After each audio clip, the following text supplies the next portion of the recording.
Taoiseach, please. I propose to take questions 6 to 9 together. My department works closely with the Department of Foreign Affairs and Trade, which is the overall responsibility for Brexit. Within my department, staff across several divisions contribute to the work on Brexit, including the International, European Union and Northern Ireland Division and Economic Division. To augment this ongoing work, my department established a small unit to work on Brexit preparedness and contingency planning. This unit assists a Secretary-General's group, which oversees ongoing work on national Brexit preparedness and contingency planning. And the unit is also focusing on cross-government coordination, planning and programme management. Managing a no-deal Brexit would be an exercise in damage limitation. It would be impossible to maintain the current seamless arrangements between the EU and the UK, or to put in place arrangements equivalent to those provided for in the withdrawal agreement. We are firmly of the view that the best and only way to ensure an orderly withdrawal is to ratify the withdrawal agreement. However, given the ongoing uncertainty in the United Kingdom and the proximity of the date for Brexit, Government is continuing to take concrete steps in preparation for a no-deal scenario. Our contingency plans are now being implemented. Preparation and planning for a range of Brexit scenarios has been ongoing since well in advance of the UK referendum in 2016. A comprehensive set of government structures is in place to ensure that all departments and their agencies are engaged in detailed preparedness and contingency activities. On the 19th of December last, the Government's Contingency Action Plan was published, setting out its approach to dealing with a no-deal Brexit. The plan includes analysis under important headings, including the economic and fiscal impact, security, Northern Ireland and North-South relations, and it provides detailed sectoral analyses and approaches to mitigate the impacts of a no-deal Brexit. On the 24th of January, the Government published a draft Omnibus Brexit Bill as the next in a series of actions to prepare for a no-deal Brexit. It comprises vital legislation needed by March 27th and focuses on protecting our citizens and assisting the economy, enterprise and jobs. On the 30th of January, an update to the Contingency Action Plan was published, setting out how preparations for a no-deal scenario have intensified since the 19th of December. This includes decisions by Cabinet to advance our Brexit-related legislation and Cabinet review of several important areas. These are transport connectivity, including ongoing preparations of ports and airports, supply of medicines, agri-food and fisheries, the common travel area, and impacts on the Irish economy. There were further updates on support for Irish business and the Government's public information campaign Getting Ireland Brexit Ready. Our preparedness and contingency planning takes full account of and complements the steps underway at EU level to prepare for the UK's withdrawal, notably as regards the implementation of the European Commission's Contingency Action Plan. Irish officials discussed contingency planning issues with a delegation of Commission officials who visited Dublin and the border area on the 4th and 5th of February as part of a series of engagements with all EU member states. We were the 9th country to be visited in such a way. At my meeting with President Juncker in Brussels last week, we agreed that while we will continue to seek agreement on the orderly withdrawal of the UK, we will also further intensify our preparations for a no-deal scenario, given the ongoing uncertainty. Micheál Martin has taken Michael Moynihan's questions. Thank you very much indeed. During yesterday's questions, I thank you for your comprehensive reply to issue, but during yesterday's questions, you appear to indicate that you have no idea how many businesses will be Brexit ready on March 29th next month. Given the scale of the threat posed by Brexit, most people were working under the assumption that you would have at least monthly monitoring of readiness and would have a list of at least all companies over a certain size who you or the state agencies would ask to report regularly. Equally, it would have been expected that you would be receiving weekly responses from state agencies on uptake of funding schemes. It's quite striking that there is still money being spent on promoting a, quote, start to plan for Brexit grant. Now, with 6 weeks to go, shouldn't you be somewhat worried, Taoiseach, that it's a bit late to be starting to plan? It's now 13 months since the Government published its last survey on SME, the small to medium-sized enterprises, preparedness. Can you explain why there has been such a delay in publishing another one? I haven't ever claimed, Taoiseach, that you can ensure that every company is prepared, but it is absolutely reasonable, I think, to expect that we know and that you would know how many are prepared. The AIB yesterday suggested that about up to 50% are not prepared for Brexit in the SME sector. Can you say what percentages of businesses that need to prepare for Brexit will be prepared by March the 29th? What's your agencies, and what's the government saying about that?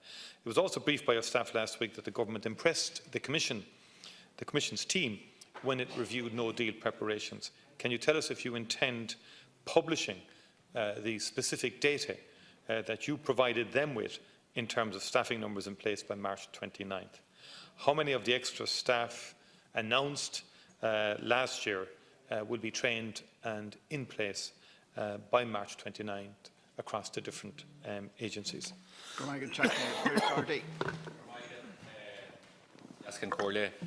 Taoiseach, obviously the days are winding down to D-Day in terms of the 29th of March, and it seems that comments such as Brexit means Brexit still has us all wondering what Brexit actually means. We have a renegement from the British Prime Minister in relation to her position on the backstop, and I want to tease out with you in your engagement with Prime Minister of Britain, Theresa May, at the dinner last Friday. Did she indicate to you why she had changed her position in relation to the backstop? Did she give any indication that she was willing to revisit her earlier position, which is the position shared by your government and indeed all parties in this House? In relation to preparation for Brexit, it would appear, and we had yesterday a colleague raising the issue with the Minister for Transport in relation to a very simple thing, which is travelling across the border, where we will need a green card to travel across the border. So in 2 weeks' time, if myself and the Liascan Corley want to come to the Dáil in March, we will have had to apply to our insurance company before the end of this month, in 2 weeks, for a green card. Otherwise, we could be stopped and fined as we travel through the north for not having a green card. Can you indicate, is it the same equivalent for motorists that will be travelling from Lifford or from Strabane across the bridge into Lifford? Do they also require documentation? Otherwise, they may be in breach of the rules in terms of their insurance.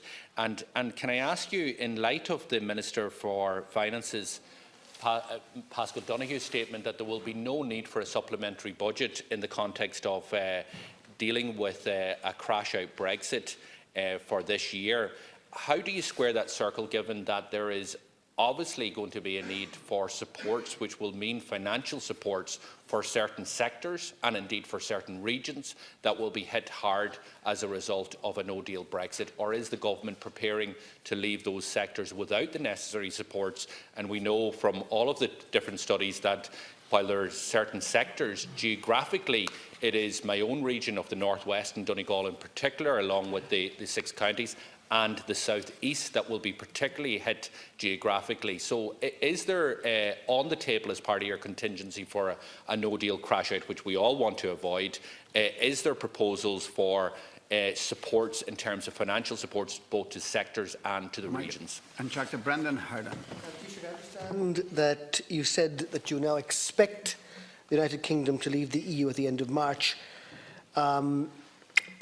We got some insight into, it's alleged we got some insight into Prime Minister May's thinking through overheard remarks of her chief negotiator, Ollie Robbins, in Brussels.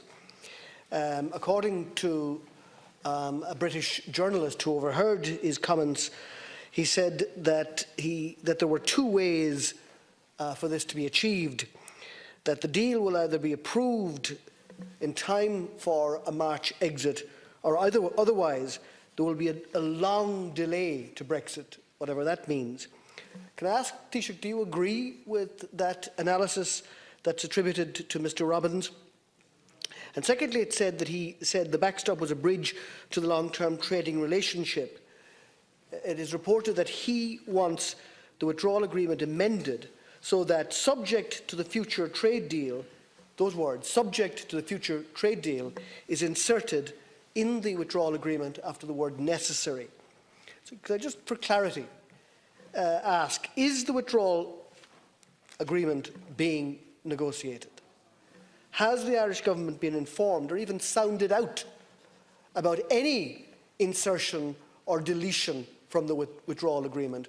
Or is the position that you have outlined repeatedly in this House that the withdrawal agreement is complete, can't be reopened and will not and cannot be subject to any further amendment? Taoiseach, there are a lot of questions. You have 4 minutes. Thanks very much. Just in relation to helping businesses to prepare for Brexit, we have, of course, the government's public information campaign, Getting Ireland Brexit Ready, which is designed to warn and stimulate businesses into taking the necessary actions that they need to take to prepare for Brexit.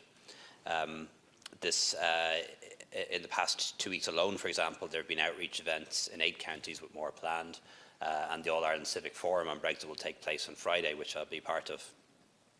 There's also an array of financial and practical supports available, including the Brexit Scorecard and Be Prepared grants available from Enterprise Ireland, the Prepare for Brexit regional roadshows, the Brexit advisory clinics being carried out by Enterprise Ireland and the local enterprise offices.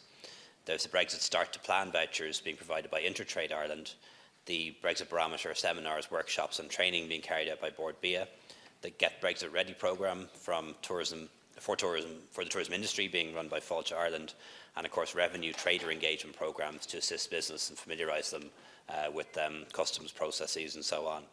There's also a €300 million long-term loan scheme to assist strategic capital investment post-Brexit, and over €450 million was allocated in loans already to businesses in previous budgets. We also continue to engage with the EU Commission on challenges for business, and the Commission has acknowledged that those challenges exist and says that they will stand ready to help us find solutions. If not already doing so, I'd encourage all businesses and other organisations to take the necessary steps to prepare for a no-deal Brexit. In relation to my dinner with the Prime Minister and answering Deputy Doherty's point, the Prime Minister indicated that she and the UK Government had changed their position on the backstop for the simple reason that she was unable to secure a parliamentary majority for the backstop. On insurance, I'm afraid I don't yet have certainty on the issues that you raise. I'm trying to get a full briefing that I fully understand on it, and I haven't yet. But I do understand that it may be possible for some of the insurance companies to waive the requirement of a green card for a period of time, but that hasn't been bottomed out yet. On the budget, Budget 29 was designed with Brexit in mind. It provides for a budget surplus, provides for a rainy day fund, provides for a €1.5 billion increase in capital spending, record levels of investment in healthcare, housing and education.